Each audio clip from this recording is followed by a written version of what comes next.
Good afternoon. I am Reverend William with Circle of Light. And I'd like to talk today about something I think we haven't talked about in a long time, that is the history of spiritualism and a little bit about spirit communication. I am going to put in the comments a link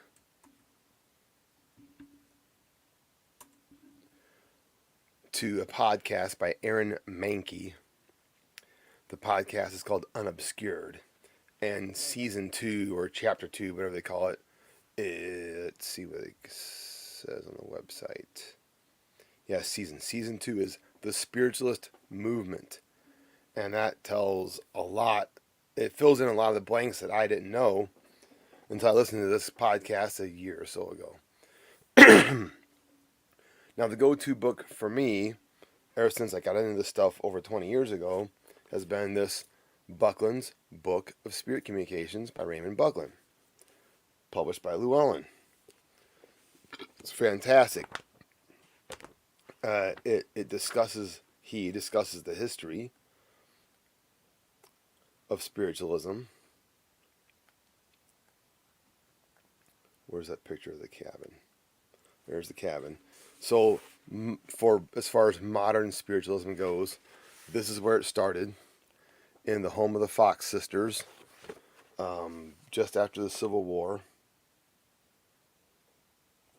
And that's one of the things that Aaron Mahnke's podcast puts in perspective, is that this was just after the Civil War, when, I don't know how many people died in the Civil War, but a lot. More Americans had died in the Civil War than any other war, because it was Americans versus Americans. So you had a nation that was mourning. Just think of the millions of women mourning the losses of their dads, husbands, brothers, and cousins, and so on. And all the other things that went with it. So you had a nation that was in turmoil and great stress, etc. So this brought about modern spiritualism. I differentiate modern spiritualism because if you look throughout history, there's been some kind of oracle or spirit communication in mythology and things all through human history. But spiritualism as we know it came about just after the Civil War, when you had a nation in mourning. And so the podcast is just the history, and I like that it gives a political and historical perspective, how things came about. This book gives more of the how-to. He'll cover a subject or a person like the Fox sisters, or the who are the other sisters that did this? The ones that did the drawings. That's one of the more phenomenal ones, is the Bangs sisters. They put together 2 canvases, face to face, and I believe there's chalk in between the 2 frames. And they would meditate, focus on this. Let's say, like, I'm the client, and I want to hear from a dead relative, and that relative comes through, and without them touching it, a portrait of my relative appears drawn in chalk. Pretty phenomenal. That to me is one of the most impressive stories in there. There's other ones too, and spirit drawings are now, a pretty common thing in the spiritualism and mediumship area of life. And that would be our class Sunday after service at about 7 o'clock. That's going to be our first spirit communication class. Man, it's funny. There's a thing there. Talking about spirit communication, I've been doing this for over 20 years. So I have a conditioned response, a habit. Just like when I hear the song Amazing Grace, because that was my song at Circle of Light for many years. I hear or sing Amazing Grace, spirit guides move in. So here I'm talking to you, spirit moves in, affects my throat. So if I'm inspired to give you a message or channel, I will do that. Um,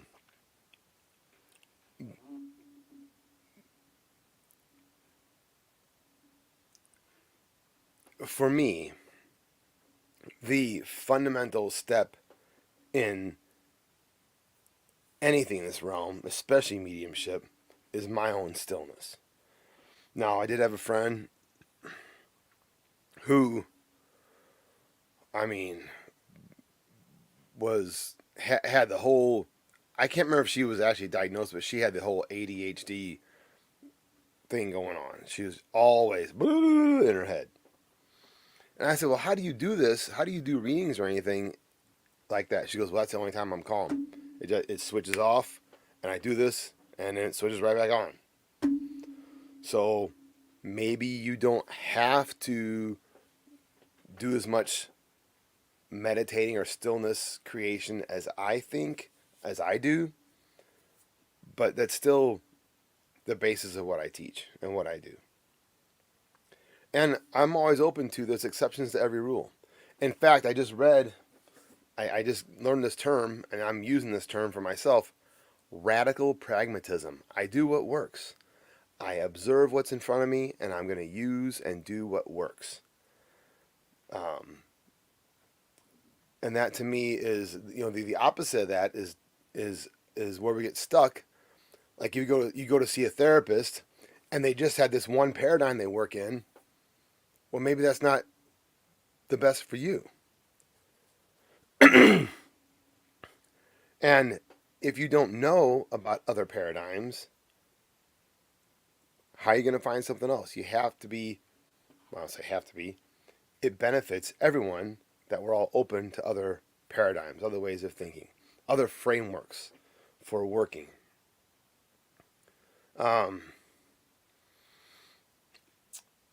What did I just do with that book? Did I tell you guys about this book I started reading? About halfway through it. The Others Within Us. Internal Family Systems, Porous Mind, and Spirit Possession. This book is absolutely captivating me. It's awesome. At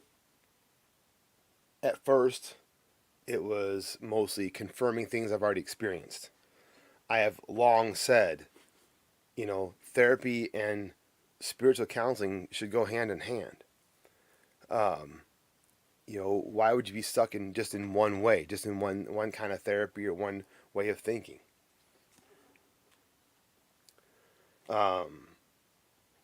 So IFS, Internal Family Systems, is a therapeutic mode in which the therapist addresses different parts of a person. So this guy, Robert Falconer, in his work, he started seeing parts that weren't actually parts of the person, but were like invasive parts. And IFS now uses the term unattached burdens. I am not particularly fond of that term, but that's what they use. And we'll get more into that stuff as I complete the book and learn more about it. This has led me to, I just paid for a class with a woman named Dawn Landrum, who's out in St. Peter's, and she's a professional hypnotist and has been for at least 20 years that I know of. Good friend of mine, and I'm going to start taking classes with her next week, and I'm going to become a certified hypnotist. And we'll see how that works out. So, as far as spirit communication classes coming up, we're going to talk about the history here. And he, at the very beginning, does just touch on history before American Spiritualism, like the Oracle of Delphi and other documented mediums, I would call it. Why the term medium? Because the medium is me. I am the thing through which spirit works or communicates. Just like an artist has a medium, paint, pens, pencils, light, whatever. That's the medium through which the artist creates. So I still my mind and I make myself a medium for spirit to channel through me.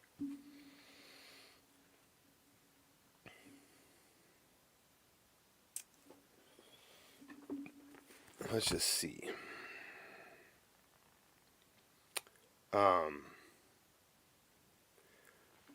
An important part of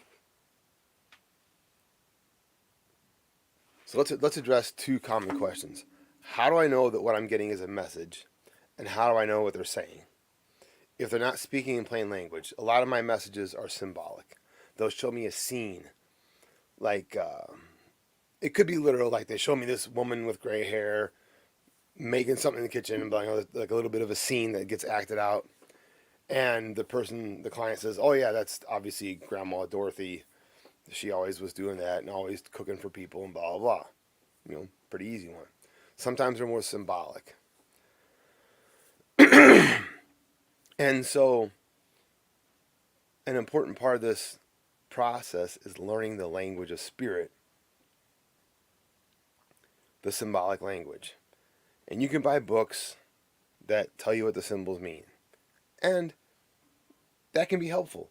Just like when I got into tarot, I took a tarot class to learn as much as I could, even though I had a pretty good grasp of working with the tarot as a medium, something with which I communicate with spirit.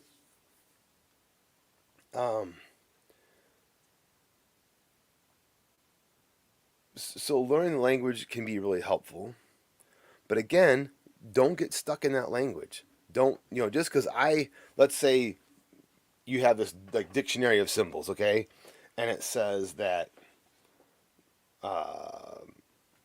a car represents your physical body because a car is a vehicle for your soul. I mean, your body's a vehicle for your soul the way a car is a vehicle for your body getting around, blah, blah, blah. Okay, makes sense. But maybe in this message, it's literally about a car. So I encourage you to always be curious. Ask lots of questions. Don't assume, don't guess. Ask lots of questions. Be curious. Curiosity also, to me, alleviates fear.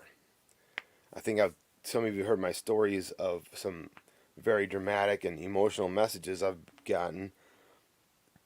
And, I could see how a person, well, at the risk of repeating myself, I'm going to tell you, the scariest one that was like an actual reading for someone. So I'm sitting there.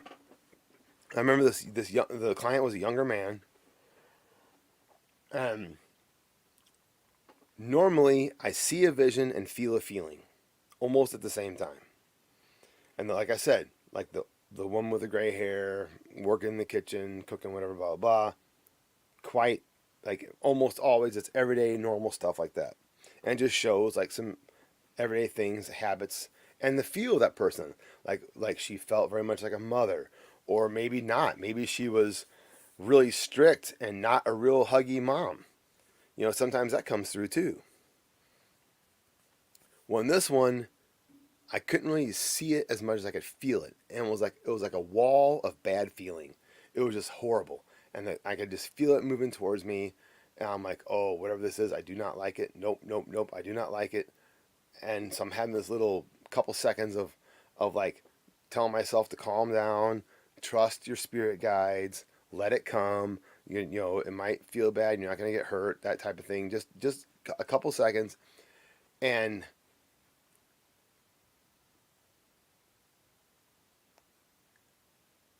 I'm pretty sure it's the most horrible feeling I've ever felt. And I've been through some pretty hard stuff. This man was tortured, tied up, put into a well or a cistern, and left there to die. The client said, "Yep, we never knew exactly what happened. We knew he got killed. It was like a gang or mafia or something. I can't remember what it was. It was violent."